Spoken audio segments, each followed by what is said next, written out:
जय श्री राम। वेदांत ज्योतिष बाय नमिता में आप सभी का स्वागत है।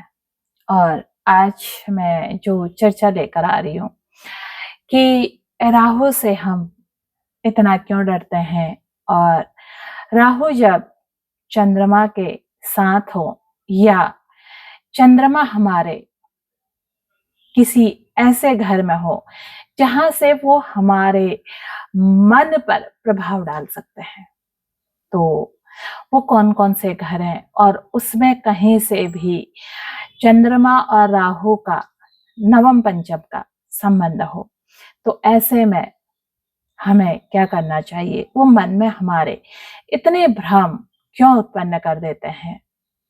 तो खोलिए अपनी जन्म कुंडली, देखिए कि आपकी जन्म कुंडली में कहीं राहु और चंद्रमा का नवम पंचम संयोग तो नहीं बन रहा है, या एक दूसरे के आगे पीछे तो नहीं है, और या आमने सामने तो नहीं है।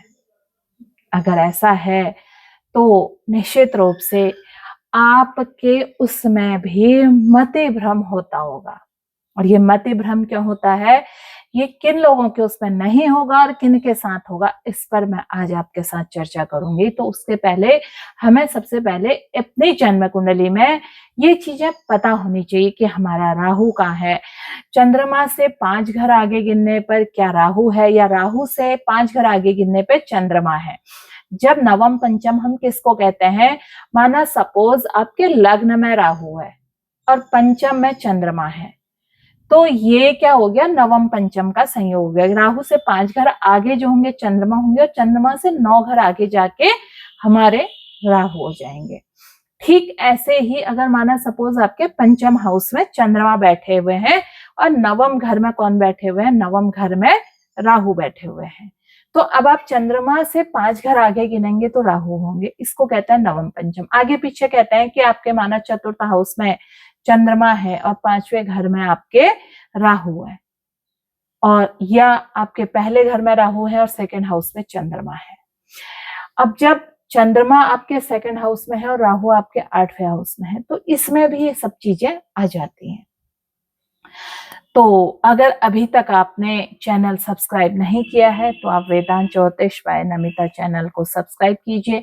इस तरह की जो तमाम ज्योतिषी वीडियोस हैं वो सब आप लोगों के बीच में मैं लेकर आते रहती हूँ। क्या है ना, ज्योतिष जो है वो डर कर काम करने वाला विषय नहीं है, ज्योतिष समझने वाला विषय है। ज्योतिष को आप आध्यात्म से दूर नहीं कर सकते हैं। जो एक अच्छा ज्योतिषी होगा वो एक अच्छा आध्यात्मिक भी होगा। वो आपको डरा कर काम नहीं कराएगा, वो आपकी चीजों को ठीक करने पर विश्वास करेगा। लेकिन आजकल तमाम इस तरह की चीजें चल गई हैं कि आपको पहले ही राहु, केतु, शनि, मंगल, इनसे इतना ज्यादा डरा दिया जाता है कि आप न चाहते हुए भी उन सब चीजों के पीछे भागने लग जाते हैं। ग्रह कभी भी दूसरे के कुछ करने से ठीक नहीं होते हैं, ग्रह हमारे ही चीजें ठीक करने से ठीक होते हैं। तो चलिए चलते हैं कि अब जब राहु और चंद्रमा एक साथ होते हैं तो नेगेटिव रिजल्ट कैसे देता है और पॉजिटिव रिजल्ट कैसे देता है, और कैसे हम इन दोनों को एक पॉजिटिव वर्क में लगा सकते हैं। बहुत आसान और बहुत छोटी चीजें हैं इनको समझने के लिए। तो सबसे पहले हम बात करते हैं, अगर राहु चंद्रमा एक तो एक साथ हैं या एक दूसरे से नवम पंचम में है। नवम पंचम में होगा तो क्या होगा कि राहु का इफेक्ट पड़ जाता है चंद्रमा पर, छाया ना, क्योंकि ग्रहण इसी से लगा था तो वो छाया पड़ जाती है। और जब ये छाया पड़ती है तो आपको पता है क्या है, ग्रहण जब लग जाता है तो मन जो है ना, हमारा जो चतुर्थ हाउस है वो हमारा मन है, तो उससे हमारे ना मन, हमारी बुद्धि पर हमारे राहु का कब्जा हो जाता है। और ऐसे में हमें अनेक तरह के मति भ्रम होने लग जाते हैं। कोई हमारा हितैषी भी होता है तो हमें उसके लिए शंका होने लग जाती है कि कहीं ये मेरा नुकसान ना कर दे, कहीं ये मेरी चीजों को खराब ना कर दे। एक तो ये हो जाता है। एक हो जाता है कि वो बहुत ऊपरी तौर पर सपने देखने लग जाते हैं। मतलब अगर वो आज 10,000 रुपए कमा रहा है तो वो करोड़ों के सपने देखने लग जाते हैं। काम नहीं करते हैं लेकिन सपने देखने लग जाते हैं ऐसे। और कई बार ऐसे सपने देखकर वो अपना काफी कुछ ना बर्बाद भी कर चुके होते हैं। ये है राहु चंद्रमा का वो। तो इन सब चीजों से हमें बचना चाहिए। हमें सबसे पहले अपनी चीजों को समझना चाहिए। बहुत ज्यादा डरना, माना मेरा कोई मित्र है और मेरा बहुत हितैषी है, उसने मेरा बहुत ध्यान रखा है, लेकिन मैं उसी को लेकर डरने लग जाऊं कि कहीं ये मेरा नुकसान ना कर दे, कहीं ये मुझे लूट कर ना ले जाए, तो ये क्या है? ये नेगेटिव राहु है। अब वही व्यक्ति मुसीबत में है और मैंने उसकी मदद करी, मैंने उसे आगे के लिए उसे समझाया, बातचीत करी, यानी कि मेरा मन भी पॉजिटिव है और मेरा राहु भी पॉजिटिव है। अब अनावश्यक शत्रु का भय होना, ये कौन करवाता है? जब हमें अनावश्यक शत्रु का भय होता है, ये भी राहु चंद्रमा करवाता है, क्योंकि मन जो है वो उसमें भय पैदा कर देता है और फिर हमें लगता है कि हर व्यक्ति मेरा शत्रु है, ये भी मेरा शत्रु है, ये भी मेरा शत्रु है। तो अब हम क्या करते हैं? ऐसे में हम अच्छी चीजों को भी कई बार अपने हाथ से गवा देते हैं। अगर आपके साथ ऐसा है कि आप अच्छे और बुरे की पहचान नहीं कर पा रहे हो, तो इसमें आपको थोड़ा सा आत्मचिंतन करने की जरूरत है कि बहुत सारी चीजें ना हमें ईश्वर जनित होती हैं कि हम लोग चीजें ठीक हो जाती हैं तो ईश्वर हम पे कृपा करने लग जाता है, वो हमें उन लोगों से मिलाते हैं, उन लोगों के साथ बिठाते हैं। ऐसे में हर व्यक्ति को शंका के दृष्टि से देखना, हर व्यक्ति को नेगेटिव तरह से देखना, तो ये हमारी अच्छी चीजों को भी हमसे दूर करने लग जाते हैं। फिर जो हमारी एक ग्रोथ होती है ना, जो बहुत तेजी से ग्रोथ होनी होती है, उस ग्रोथ में हमारा ब्रेक लग जाता है। तो अब ये कैसे हम इसको ठीक करें? अभी मैंने आपको बताया ना, अगर ऐसा है तो हम इसको कैसे करें? तो इसको ठीक करने के लिए पता है सबसे पहले क्या है? इसको ठीक करने के लिए अगर आपके राहु और चंद्रमा साथ में है, तो ऐसे में आप लोगों को क्या करना चाहिए? 5 मिनट प्रत्येक दिन आप 5 मिनट निकालिए, चाहे सुबह के समय निकालिए, चाहे सोते समय निकालिए, किसी समय भी निकालिए। एक आप एकांत में बैठिए और उसके बाद ना अपने श्वास पर ध्यान दीजिए। धीरे धीरे ये आदत आपकी बढ़ने लग जाएगी। और जब आप ना श्वास अंदर ले रहे हैं तो आप क्या फील कर रहे हैं? आप जब सांस को छोड़ रहे हैं तो आप क्या फील कर रहे हैं? और आप 5 मिनट अपनी श्वास अपने नाभि तक ले जाइए और फिर धीरे धीरे धीरे श्वास को छोड़िए। ये जो श्वास लेने और छोड़ने का जो समय है, तो ये समय आपको उस समय रिलैक्स फील करवाएगा। और धीरे धीरे जब ये आपके हैबिट में आ जाएगा, तो आपको जो ये समस्या है ना, ये समस्या आपकी खत्म हो जाएगी। यानी कि धीरे धीरे आपके मन पर से वो जो राहु ने एक जाल सा बिछा दिया है भय का, वो जाल धीरे धीरे हमारे ना ब्रीथिंग पैटर्न से घटने लग जाता है। इसको करके देखिए।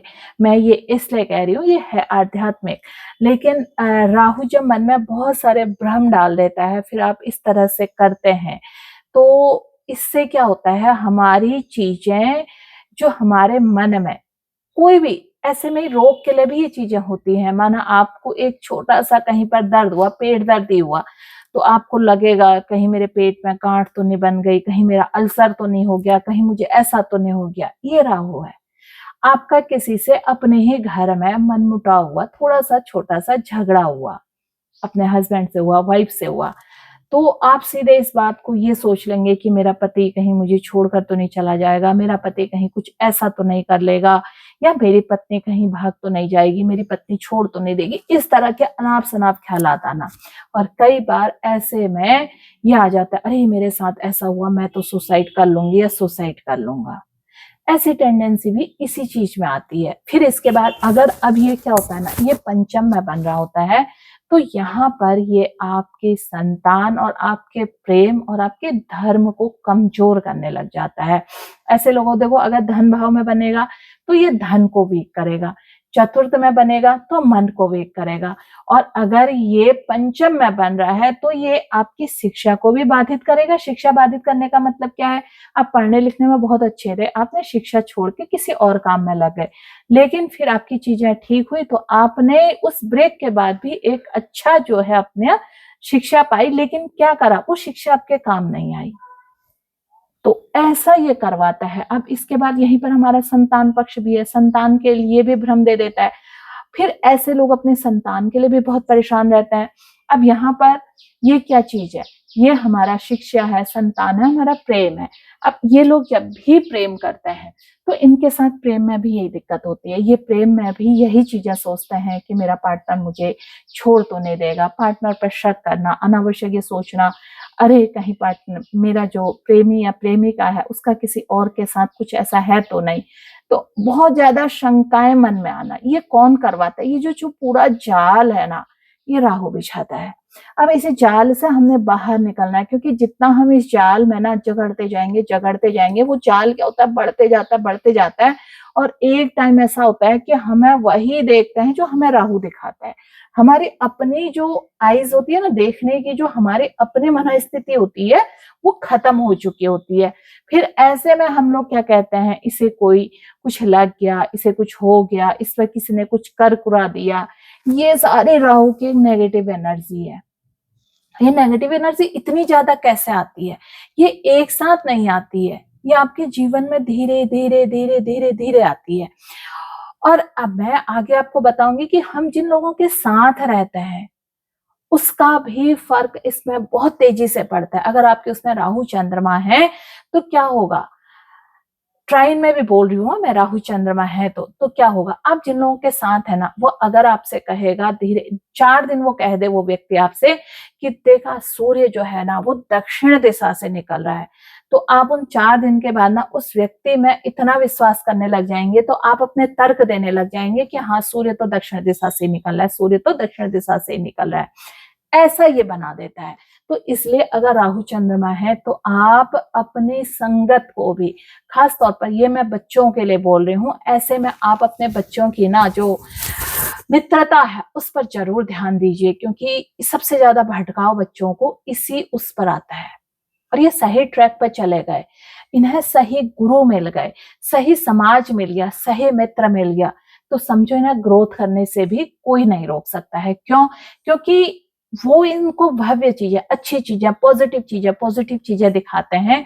माना कितना ही बड़ा बेड पर पेशेंट है, वो राहु चंद्रमा वाला है, और एक अच्छा व्यक्ति उसके जीवन में आ गया और वो उससे कह दे कि नहीं तुम्हें कुछ नहीं है, नहीं तुम्हें कुछ नहीं है, वो मृत व्यक्ति भी जीवित हो जाता है जब वो एक अच्छे व्यक्ति के संपर्क में आता है। ये इतना गहरा है, क्योंकि वो जो अच्छा व्यक्ति उसके जीवन में आया है ना, वो उस जाल को काटता है, धीरे धीरे धीरे धीरे धीरे करके काटता है। अब यहीं पर अगर एक नेगेटिव व्यक्ति आ गया तो वो उस जाल को बढ़ाता है। तो राहु चंद्रमा वालों को अपने मित्रता करते समय बहुत ही चूजी होना चाहिए, बहुत सावधानी बरतनी चाहिए कि हमने किन लोगों के पास जाना है, किन लोगों के पास नहीं जाना है। और अगर ऐसा है तो ये क्या कहता है राहु? राहु कहता है मैं मौन में रहस्य हूं। राहु अपने आप में पूरी तरह से रहस्य है। और जब इस तरह की चीजें हैं और हम एक अच्छे लेवल पर आ जाते हैं, अपग्रेड हो जाते हैं, तो हमें उस चीज से कौन बचा रहा है? यही जो मैंने आपको बताया, जब आप, मैंने एक ब्रीथिंग पैटर्न बताया कि हम श्वास और लेने और छोड़ने की गति को ध्यान रखें। आप इसमें कोई भी मंत्र जप, खास तौर पर अगर आप देवी का, क्योंकि राहु का जो मर्दन किया था वो देवी ने किया था, महिषासुर मर्दन जो किया था, तो इसमें खास तौर पर अगर आप देवी का जप करते हैं तो ये आपको बहुत ही ज्यादा पावरफुली मजबूत कर देता है। फिर आपका मन जो है वो चीजों को स्थिर हो जाती है। अब इसमें हम किसका करें ये भी निर्भर करता है। ये मैं आपको, अगर ऐसा है आपके बच्चे की जन्म कुंडली में अगर ऐसा है तो आप मुझे लिखिए, कमेंट के माध्यम से लिखिए कि मेरे बच्चे की जन्म कुंडली में है, यहाँ पर बना है, तो मैं आपको इसमें उस बच्चे से संबंधित आप क्या और कुछ करते हैं, इसके और भी बहुत बेहतरीन उपाय है, हम बच्चे को कैसे ठीक करें। इसके अलावा जब आपका बच्चा डिप्रेशन में चले जाए, चीजें छोड़ दे, फिर आप लाख उपाय करा लें, लाख कुछ करा लें, चीजें हाथ से ना बाहर हो जाती हैं। उसके बाद फिर हम कहते हैं ज्योतिष काम नहीं करता। ज्योतिष काम करता है, ज्योतिष पहले ही वर्क कर देता है, आपको बता देता है, आपको मार्गदर्शन दे देता है, ये ज्योतिष है। ठीक है, तो अगर आपको वीडियो अच्छा लगा तो आप कमेंट के माध्यम से इसमें लिखिए कि आपके जो राहु चंद्रमा है ना वो किस हाउस में है। फिर मिलती हूँ मैं आप लोगों को एक नए वीडियो में नई जानकारी के साथ। तब तक के लिए जय श्री राम, नमस्कार, धन्यवाद।